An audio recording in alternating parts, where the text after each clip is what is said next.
Vuelvo a retomar, al parecer tuvimos problemas de conectividad. Vamos a esperar a ver si nos da salida. Estamos aquí teniendo como eso. Muy bien. Muy buenas tardes. Retomo nuevamente. Al parecer tuvimos un problema como de conectividad, pero no voy a dejar cortado lo que dije. Voy a retomarlo como para que no se nos pierda. Hoy en Encuentros queremos hablar de un tema muy significativo y muy valioso, que es el concepto de religiosidad y espiritualidad. Un tema que de una u otra manera el uno tiene un límite muy difuso con el otro, pero que de una u otra manera la idea que vamos a trabajar hoy es dar la posibilidad de entenderlo, tener más claridad en los conceptos. Desde ahí queremos también dejar claro que no estamos satanizando ni uno ni otro. Lo que queremos darles la verdadera y relevancia importancia a cada uno de los conceptos y teniendo claridad desde ahí, poder hacer claro y poder hacer más visible esa realidad que vivimos como seres humanos. Ese es el encuentro de hoy, 16 de junio del año 2020. Hablar de religiosidad y espiritualidad. Voy entonces a valerme de unos elementos que tengo planteados y me parecen muy significativos para poderle dar peso y fuerza a lo que estamos hablando. Vamos a hablar un poquitico entonces de la definición de religión. La religión entonces se entiende por un sistema de creencias y culto organizado por personas practicantes. Una religión se vive en comunidad, teniendo claro que también se vive a nivel personal, pero que su gran peso y fuerza tiene en el elemento de comunidad y que conjuga un sistema de creencias y una expresión de culto que se organiza y que se plantea en las personas que lo llaman que son practicantes.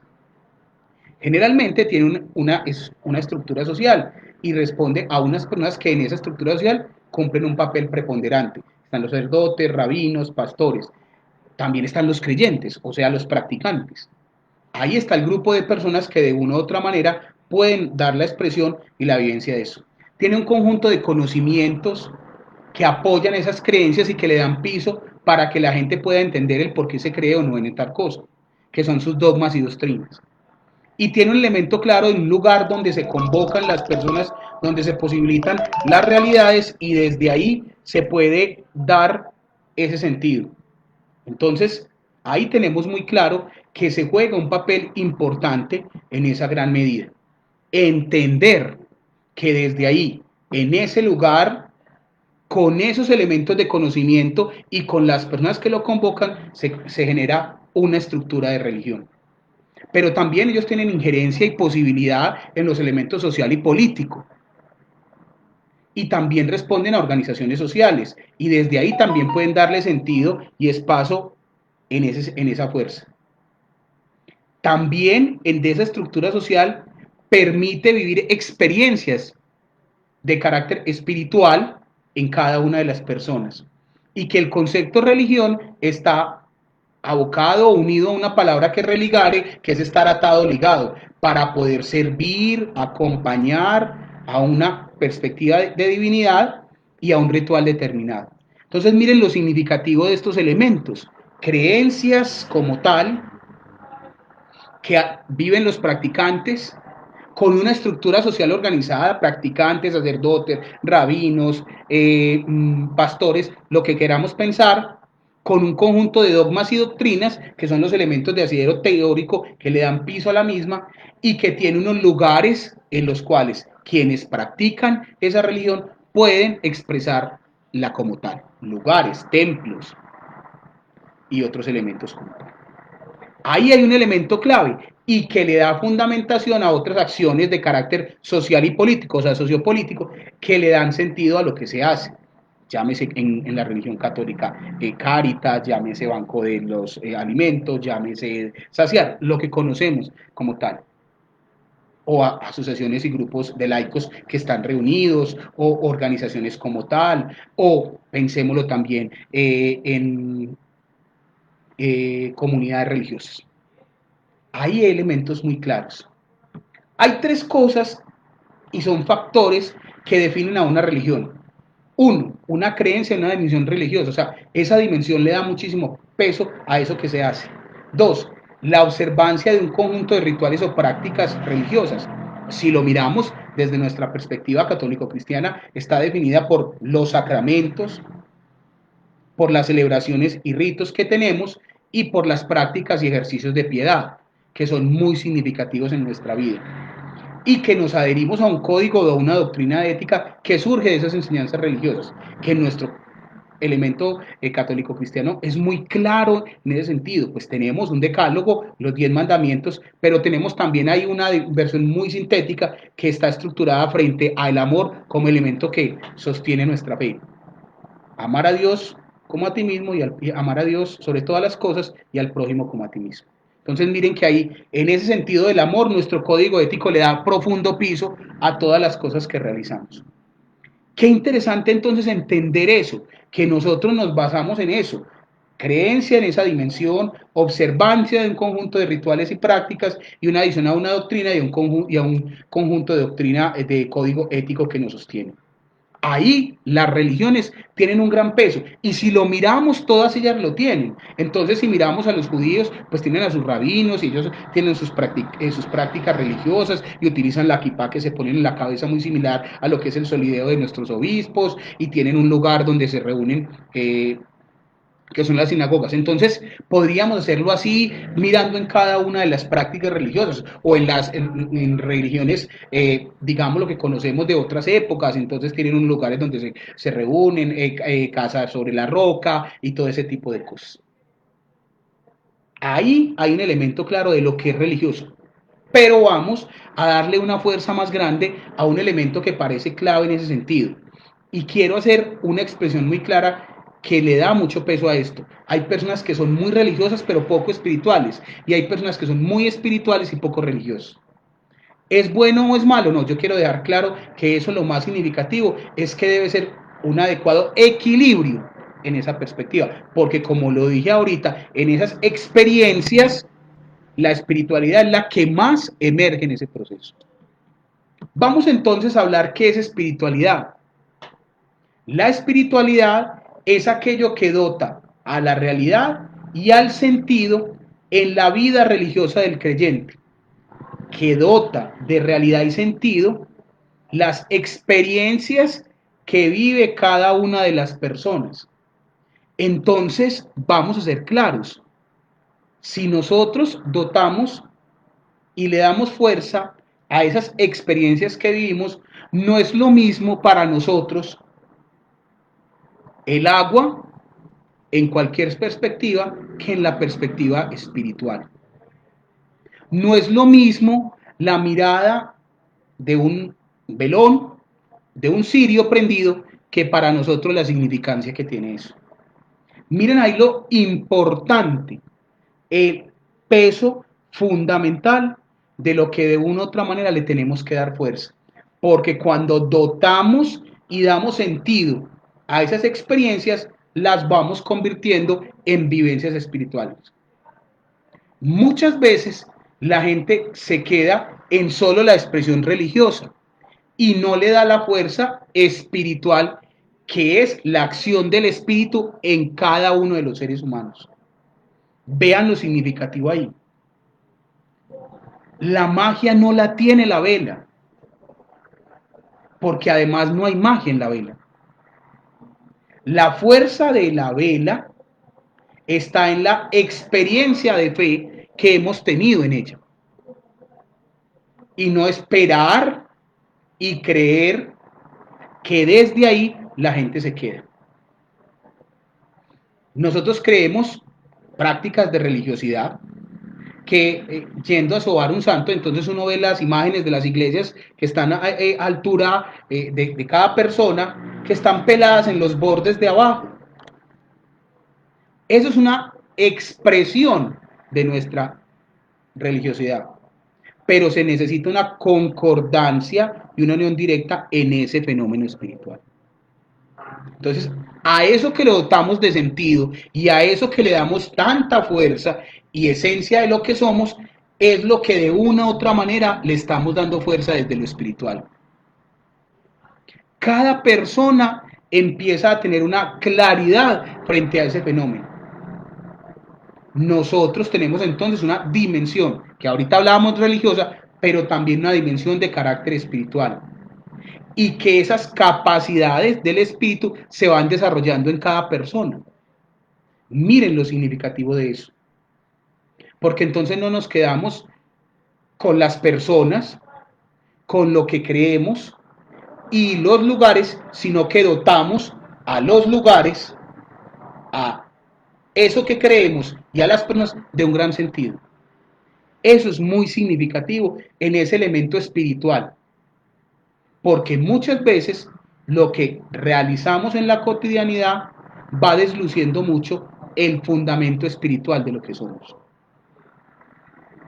Vamos a mirar cosas muy claras.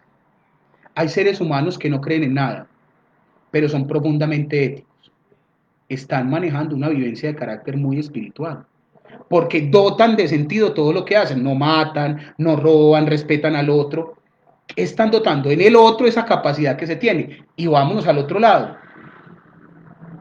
Si uno a eso que cree, con las personas que lo forman y con el elemento en el lugar donde lo vivencia, le da ese sentido, pues lo dota de eso. Y desde ahí cobra una fuerza espiritual muchísimo más grande. Miren lo significativo de eso. Entonces hay que tener que eso tiene sentido de unidad y que esa es una de las bases de nuestras vidas. Y es posibilitar en cada uno de esos seres una relación armónica con Dios. Qué interesante que entendiéramos eso, porque desde ahí voy a plantear varias cosas. Dios no es el que le manda el cáncer a la señora de 60 o 70 años, que es nuestra familiar, mamá, tía, abuela, prima, lo que pensamos. No, no, no. No es que Dios a las 11:30 de la noche, antes de que sea el día siguiente, está pensando cómo carga a los demás de cosas negativas. No. Es el hombre en su ejercicio de la libertad o en el desarrollo biológico que tiene y que va degenerando en ese proceso biológico el que genera este tipo de circunstancias. Entonces desde ahí podemos entender, pero si dotamos de sentido a la enfermedad, por eso hay personas que tienen una alta dignidad como la vivencia. Entonces no son los quejambrosos, no son los que ven negativo las cosas, no son los que están viviendo con entereza y con fuerza ese momento y le dan sentido, dotan a ese elemento. Eso es vivencia espiritual. Hay otros que de una u otra manera rasgan vestiduras, desdicen de Dios, se salen de las religiones porque creen que el culpable es Dios. Ahí hay un ejercicio básicamente religioso, no espiritual, porque al dotar de sentido las cosas tienen un peso y un fundamento muchísimo más grande. Qué interesante mirar eso en nuestra perspectiva cristiana. Qué importante entender que Dios no es el que mandó la pandemia que estamos viviendo actualmente. Que Dios lo que se hace es preocuparse por cada una de sus criaturas.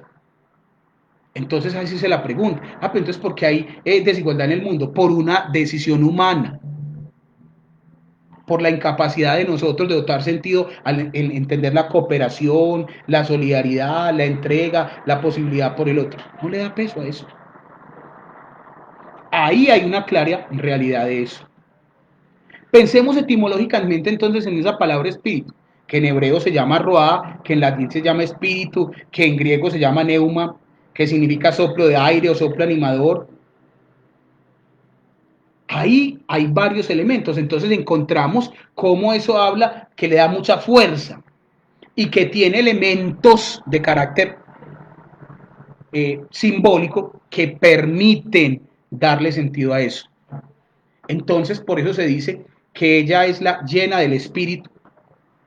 Por eso se dice que ellos estaban animados por el espíritu, que ellos vivenciaron la capacidad del espíritu. Entonces miren que es ese espíritu el que le da sentido a muchas de las fuerzas, de las realidades que vivimos.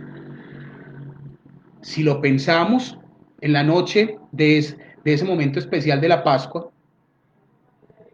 estaban reunidos, llega Jesús, les plantea paz a vosotros y sopla, infunde el espíritu, dota de sentido las realidades que ellos viven. Entonces ya fueron capaces de comprender esa realidad que se vivencia. Entonces cuando tú te confirmas la imposición de manos, el signo con el santo crisma, no es untarte de un aceite, no es que te pongas las manos en tu cabeza, eso se dota de sentido, que la gracia y la fuerza de Dios está en ti. Qué importante que pudiéramos ir dando sentido y que la Eucaristía en sus dos momentos centrales, en la liturgia de la palabra y en la liturgia eucarística, hay dos posibilidades de comer: el pan de la palabra y el pan espiritual, el todo de la palabra y el todo como tal, que es la misma, el cuerpo y sangre de Cristo. Cuando dotamos de sentido, las cosas juegan un papel muy importante. Este año que no tuvimos la oportunidad de vivenciar la experiencia de la vigilia pascual, sí, ella sí que dota de sentido todo lo que creemos. La imagen del fuego, la imagen del agua, las lecturas, el canon romano como elemento fundamental previo a todo lo que es la consagración como tal, el rito de la paz. Todo eso juega un papel importante, porque eso ha hecho un sentido con las personas, con los dogmas y en el lugar donde se vivencia. Qué importante es entender ese tipo de realidades que de una u otra manera nos acompañan. Importantísimo entonces en la espiritualidad, que como lo dije ahorita, alguna persona puede ser espiritual no conectada a una religión, pero si ya está dentro de una religión, propone una adhesión personal derivada de esa experiencia. O sea, la experiencia es la que le permite a uno conectarse y por eso de ahí se religa a uno, o sea, de ahí se liga a uno frente a lo espiritual y le da sentido a lo religioso. Eso también tiene que ver el entendimiento de que en algunas personas que son espirituales no asumen jerarquías, pero los que ya están dentro de una estructura sí respetan el componente que eso en su religión tiene. Entonces nosotros entendemos que hay un sacerdocio común que lo genera el bautismo, pero hay un sacerdocio ministerial que está orientado en el diaconado, en el presbiterado, en el episcopado. Miren lo importante de eso, que ese sacerdocio común lo tiene el Papa Francisco y lo tengo yo, que soy bautizado. Y que frente a los ojos de Dios, su dignidad de ser humano es igual a la mía. Su dignidad frente a la estructura de la fe es diferente. Porque él tiene una responsabilidad, él ejerce un sacerdocio ministerial y ahí lo pone en otras realidades. Pero su dignidad humana no es más o menos importante que la mía. Y también quiero dejar claro que la Eucaristía que el Padre Juan Manuel, que el Padre Carlos celebra en nuestra parroquia o ahora por la situación del confinamiento en la casa cural, no es más importante o más grande que la que celebra el Papa o el Arzobispo de Medellín. La Eucaristía tiene un valor inconmensurable, celébrela quien la celebre. Eso hay que entenderlo, porque mucha gente eso vivencia ese tipo de cosas. O que cuando tú comulgas con un ministro extraordinario de la comunión, no te está dando una persona menos buena que vos, te está dando otro ser humano que ha vivenciado un proceso de formación que lo ha llevado allá. Entonces es muy gracioso cuando uno ve que le hacen una fila eterna al sacerdote y a la pobre ministra nadie le va. Sacerdocio común, sacerdocio ministerial, en los dos hay una realidad, pero darle sentido y dignidad a esa experiencia que es poder recibir a Jesús. Mire lo diferente. Unos se quedan en lo religioso, otros se quedan en uno fundamental de mucha más fuerza y de mucho más peso espiritual. Otro elemento importante es que es algo que se vive a nivel singular, pero se expresa en vivencia comunitaria. Yo no puedo decir cuando estoy expresando el credo que yo creo por los demás, yo creo por mí, pero esa vivencia de mi credo unido al del otro es mi experiencia comunitaria. Miren lo significativo de eso. Entonces, por eso celebramos la Eucaristía y hoy estamos pidiéndole al gobierno que se permita hacer la celebración eucarística, así sea con un grupo reducido, para que represente a la comunidad. Por eso es tan valioso la vivencia de comunidad. Por eso nosotros, nuestras celebraciones tienen un culmen central en lo comunitario, para darle fuerza y fe. Pero también es un ejercicio propio. Que el ejercicio del espíritu acude y da fuerza en cada persona y desarrolla capacidades. Entonces hemos escuchado cuando dicen, Julano de tal, tiene tal cosa. No, la fuerza del espíritu y la gracia de Dios le ha permitido desarrollar eso. Pero no es que sea mejor o peor persona que tú, no. La fuerza y la capacidad de interiorización de esa evidencia espiritual le ha dado esas posibilidades. Qué bonito eso. Entonces, por eso, de una u otra manera, la vivencia de esa espiritualidad es tan significativa. Genera una integración entre la vida y el mundo. No nos permite ver desconectados. Entonces, a nosotros nos debe doler, nos debe sentir, remorder en esa mirada de conciencia como tal, lo que pasa en otro lugar. Y darle sentido a que si de carácter religioso van y hacen un atentado, pues nosotros nos debemos de sentir violentados, porque nuestra fe, que tiene sentido en esa evidencia comunitaria, ha sido activada o dañada en otro lugar de algo que también creen.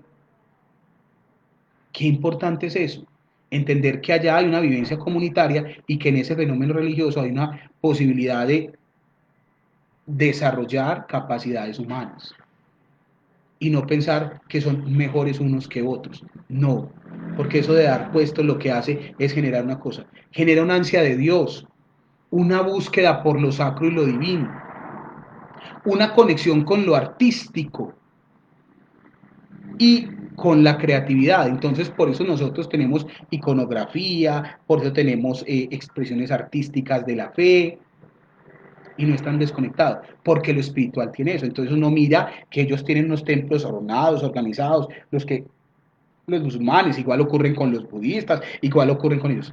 Eso es una expresión de su arte y de su creatividad en esa relación con Dios. Que es importante un encuentro y por eso este lugar no tiene otro nombre diferente. Pudiéramos haberlo llamado diálogos, pudiéramos llamar, pero lo importante de lo espiritual es la capacidad del encuentro con el otro, que lo da la fuerza del espíritu y que se genera a través de la comunicación con personas, que tiene una conexión directa con la naturaleza. Y ahí me quiero parar muy claramente en lo que el Papa Francisco ha hecho como defensa en Laudato Si, del ejercicio y cuidado de la casa común. Es que esto no es una propiedad de nosotros para acabarle y destruirla, es una corresponsabilidad, porque Dios es creador y nosotros somos co-creadores. Un elemento dogmático, un elemento doctrinal, pero entendido en la práctica real de las cosas. Importante también que esas creencias son un convencimiento profundo de que la existencia tiene un valor trascendente y que cobra sentido. Y en eso quiero darle muchísima fuerza a esos dos elementos, que es un convencimiento profundo de que la existencia tiene un valor y un sentido trascendente. No nos vamos a quedar simple y llanamente eso. De ahí sale el concepto de la resurrección de los muertos y la vida del mundo futuro. Qué importante entender eso. Qué valioso darle ese peso a lo que tiene que tener. Porque si no, entonces, como dice San Pablo, la resurrección sería vana, no tendría peso, no daría fuerza a lo que somos. Eso cobra sentido en ese sentido trascendente que da ese ejercicio de la espiritualidad, cuando hay una conexión muy clara. ¿Qué capacidades se despliegan desde la vida espiritual?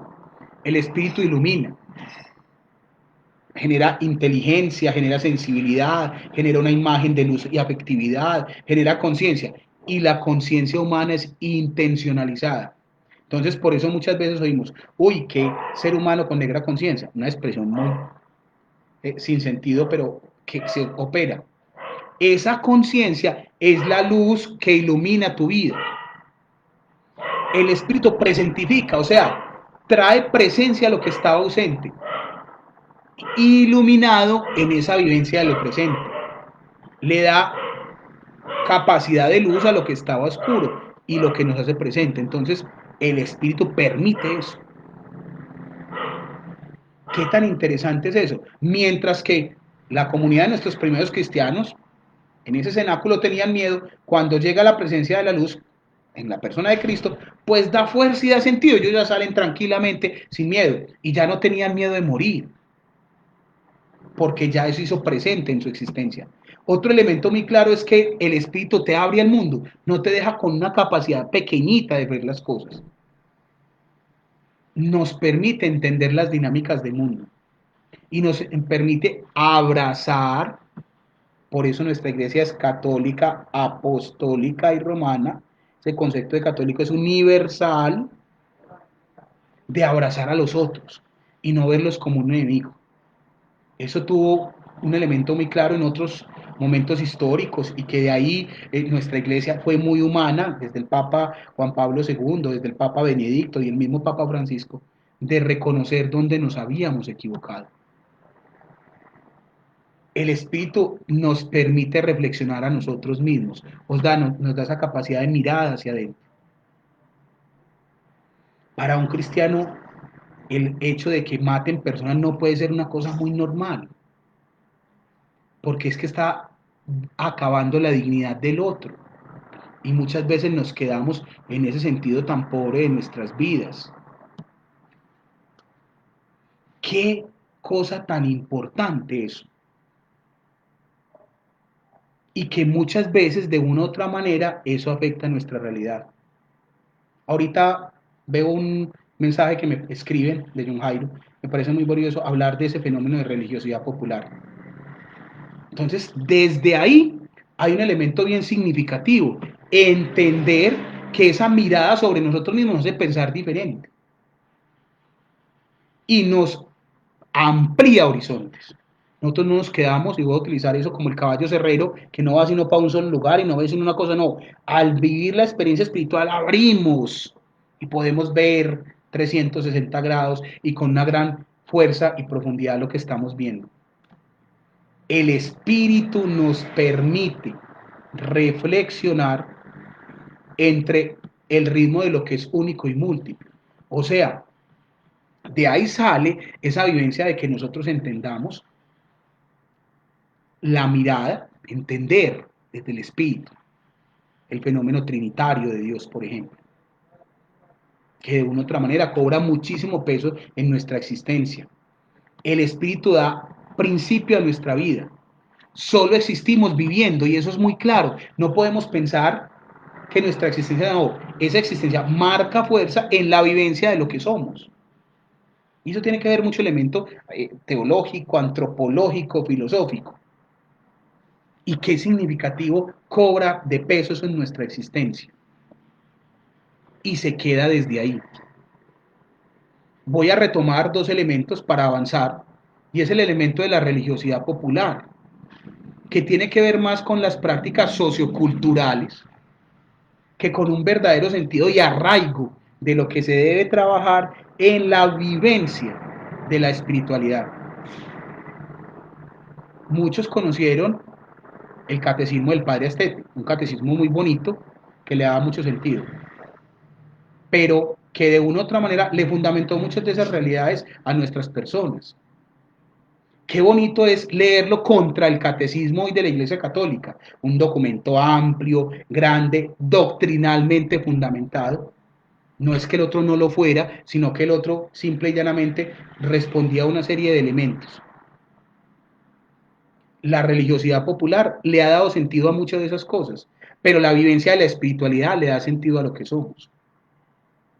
Entonces escuchábamos ejercicios de religiosidad popular muy claro, el concepto del animero, y que la gente hacía la novena de las ánimas y todo ese tipo de cosas.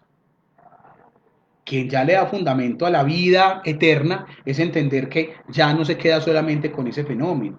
Y entonces entendemos ya que las personas no se tienen que vestir de negro para mostrar que están tristes. Porque entonces el luto era una expresión de esa religiosidad popular. Y quien no llevaba luto entonces no estaba triste. No, no. Es que lo externo no siempre habla de lo interno. Y ahorita lo dije muy claramente. Ese elemento es muy claro porque nos toca la conciencia de los seres humanos. La gente cree que si no hay santos en la casa no hay posibilidad de una vivencia espiritual. Eso es religiosidad popular. Pero si se tiene solo una imagen clara, definida y una conexión muy clara, ese tipo de cosas da mucho sentido a nuestra fe.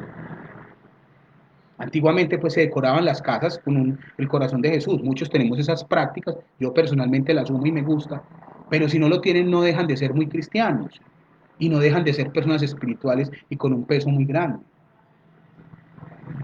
Tiene más peso la vivencia del sacramento que la vivencia de otras cosas. Muchas veces la gente se quedaba con una Semana Santa que iba desde el Domingo de Ramos hasta el Viernes Santo en la noche y perdía la dimensión clave y clara de lo que es el sentido de eso, es la Pascua. Es claro, de negro, lutos profundos y cosas, y ya el sábado santo la cosa volvía a ser normal. No, venga, venga, es que la fiesta más central de nuestra vivencia espiritual se llama la Pascua. Y tiene 50 días y toda la fuerza, no. Y entonces la gente durante prácticas de ejercicio popular, durante la cuaresma hace muchas cosas y ya a partir del sábado santo o el domingo de Pascua, pues sigamos viendo la vida igual. No, no, no, eso ya no tiene mucho sentido, porque ha perdido ese fenómeno. Y hay un elemento que también me plantean y es el ejercicio de mostrar a un Dios como castigador, poco misericordia, como con ahí pensando como no, la perspectiva es entender esa historia de la salvación, pero mirar cómo se dignificó y se le dio un papel importante al ser humano. Pues Dios se convirtió en uno de nosotros. Miren lo valioso y lo significativo de eso. Claves para abordarla esa dimensión espiritual. Uno, la vivencia sacramental, las experiencias de fe vivida en los ritos y celebraciones y la piedad popular, que ahorita lo toqué. Dos, entender el acompañamiento espiritual, que es bien significativo. No es simplemente ir donde el sacerdote con un listado de pecados para la confesión y dentro de 20 o 15 días volver exactamente a lo mismo, porque ahí no hay la posibilidad de una transformación. Es la capacidad de eso que les decía, la vivencia de los sacramentos asociada a un acompañamiento espiritual. Qué importante que la gente le diera peso a eso. Creo que le daríamos mucho más sentido al sacramento de la confesión. Porque entonces ahí es donde nos dan varilla, lo hemos escuchado de cantantes de nuestro Latinoamérica, que cuando dicen que con dos padres nuestros se revive un muerto, no hombre, no, eso no es así. Cuando hay un ejercicio de discernimiento muy claro, hay esa capacidad de revisión interior, que ahorita lo decía, de interiorización. Qué importante es eso, qué valioso y qué peso juega eso en nuestra existencia humana y le da sentido a lo que somos. Otro elemento muy claro es la capacidad de consejería y otros apoyos que han tenido en la vivencia de esa espiritualidad, los elementos psicoterapéuticos, los grupos psicoterapéuticos que existen, porque no todo obedece a cosas extrañas y mágicas, sino que también responde a problemas de carácter psicológico y psiquiátrico que en los seres humanos se evidencian. Miren entonces todo lo que de una u otra manera posibilita eso. Qué metas tendríamos que tener muy claro nosotros y qué prácticas espirituales tendríamos? Voy a arrancar con lo de las prácticas. Primero, de orden físico. Por eso entendemos que hay personas que de una u otra manera son más, digámoslo, austeras en el comer, en el vivir, en el actuar. Importante. Por eso el ascetismo jugó un papel tan importante en la vida de la fe. Por eso tiene sentido el fenómeno del ayuno, por ejemplo. Pero cambiamos ese ayuno por una evidencia de que entonces no comemos carne en cuaresma y cambiamos a pescado, que es un poco más costoso. No, pero no solamente el ayuno físico como tal. Pensemos de orden discursivo, el diálogo, la meditación, la oración. Qué importante es esa capacidad de aquietamiento espiritual que tuvieron los grandes maestros de fe, que tuvieron los santos, que de pronto de una vida licenciosa y desorganizada fueron capaces de aquietar su espíritu. Qué importante la oración, no como ejercicio repetitivo, sino como un ejercicio comunicacional y de vínculo y establecimiento de relación con Dios. Quiero dar claro que no estoy desconociendo que el devocionario, las oraciones son muy valiosas, pero qué tan bueno que también vos pudieras tener un ejercicio personal de oración con Dios. Que de pronto no fuéramos, con todo los respeto, ahorita lo dije, y quiero dejar eso en el peso significativo, de ir a sobar al santo X o Y, sin desconocer, que en esa dulía que hay, en la hiperdulía que tiene la Virgen, que es la dignidad que se le da, no desconociéramos visitar el Santísimo, por ejemplo, cuando entramos a un templo, porque allá está la presencia real de Cristo. Y aquí hay una simbología. Entonces, por eso escuchamos a los hermanos de otros cultos y otras expresiones de fe que nos atacan por eso. Es que ustedes adoran imágenes. No, un elemento es la adoración, otro elemento es la veneración, que es dos términos que podríamos entrar a hablar en ese sentido. De orden intuitivo, como la capacidad de contemplar que tenían los santos, en esa capacidad de adentramiento espiritual. ¿Qué es significativo eso? La contemplación. Santa Teresa de Ávila la vivió, Santa Margarita María Lacoque, varios santos que pudiéramos tocar acá. Y voy a hablar entonces de metas de esa vivencia espiritual. Primero, que fomente la integridad dentro de cada uno de nosotros, promoviendo autoconocimiento, explorando nuestras creencias y mirando cómo compartimos ese sistema de creencias. Que promueva valores interpersonales y vínculos con los otros, profundos y claros. Por eso el otro se llama prójimo, próximo, cercano. Que posibilite y respete y aumente la búsqueda de significado de cada uno de nosotros. O sea, que esa experiencia de fe cobre vital importancia en cada uno de nosotros. ¿Por qué es que usted cree? ¿Para qué es que usted cree? ¿Cómo expresa sus creencias? Y no se convierta en un formulismo mágico de cosas que de una u otra manera hemos convertido muchas veces nuestra expresión de espiritualidad. Y de un elemento muy claro que nos permita modificar y transformar ontológicamente nuestras prácticas y nuestra percepción del ser. No es lo mismo cuando uno vivencia un sacramento, porque la gracia opera en uno, entonces hace transformaciones, pero si usted las deja. Entonces mucha gente dice, pero este se casó y sigue siendo el mismo, es que no dejó operar la gracia, o sea, el Espíritu no pudo hacer su obra. Muchas veces nosotros, un padre que se llama Gustavo Baena, un sacerdote jesuita, dice, le estorbamos a Dios. Él quiere entrar, pero nosotros ocupamos todo el espacio y no lo dejamos entrar. Qué importante eso, que no le estorbáramos a Dios y a la fuerza de su Espíritu para que Él se adentrase en nosotros y pudiera generar ese tipo de transformaciones. Y por último, y no más importante, es elementos que ocurren en nuestra vida. Las preguntas existenciales, ¿para qué estamos aquí? ¿Yo por qué vivo? ¿Por qué el sentido de la muerte? La vivencia de las angustias existenciales, que son esos momentos en los cuales uno se pregunta, vea, ¿y esto por qué? Y un elemento que hay veces ocurre en los seres humanos, que es el sufrimiento existencial o el vacío existencial. Víctor Frank, que es un psicólogo muy famoso, le dio mucha fuerza, porque el sentido real no lo encontró porque vivió en un campo de concentración, sino porque fue una búsqueda constante en su vida. Qué importante entonces entendiéramos que todos pasamos por eso. Nos hacemos preguntas existenciales, unas tendrán respuesta, otras seguirán siendo enigmas para seguirlos trabajando y son realidades que vivimos, riesgos, enigmas y límites, riesgos que tenemos que correr, si salimos a la calle nos puede pasar algo, en la evidencia de hoy, ya sea con COVID o sin COVID, enigmas que a veces no vamos a resolver y límites que de una u otra manera, si yo no salgo por la puerta, por un muro no puedo salir. Angustias existenciales en algunos momentos en los cuales creemos que el mundo pierde sentido. Y otro elemento muy claro, y lo dije, es el elemento que tiene que ver con el sufrimiento o vacío existencial, que conlleva muchísimas cosas negativas en los seres humanos. De eso tendríamos que hablar muchas cosas. Qué importante que entendiéramos eso, que en esas tres realidades ocurre nuestra vivencia de espiritualidad.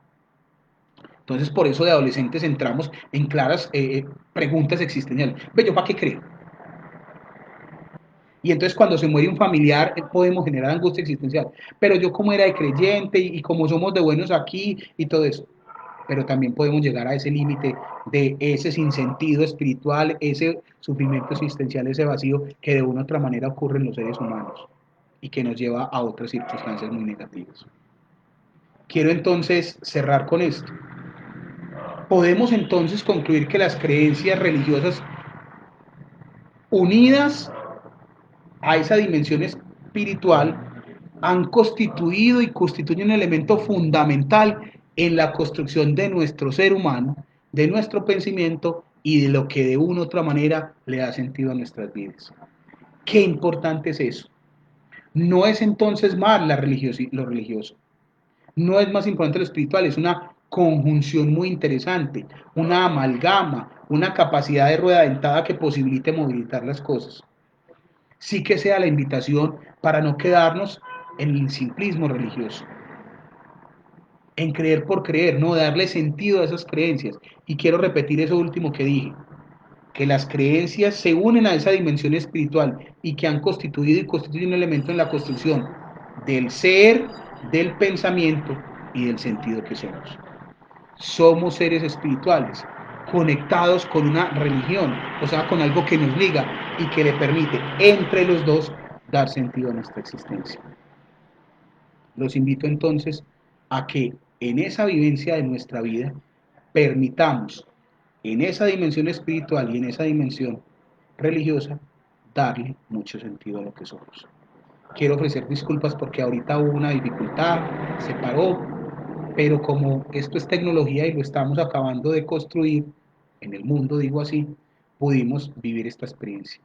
A todos una feliz noche y que entendamos que somos seres de dimensión espiritual y con una expresión de una dimensión religiosa.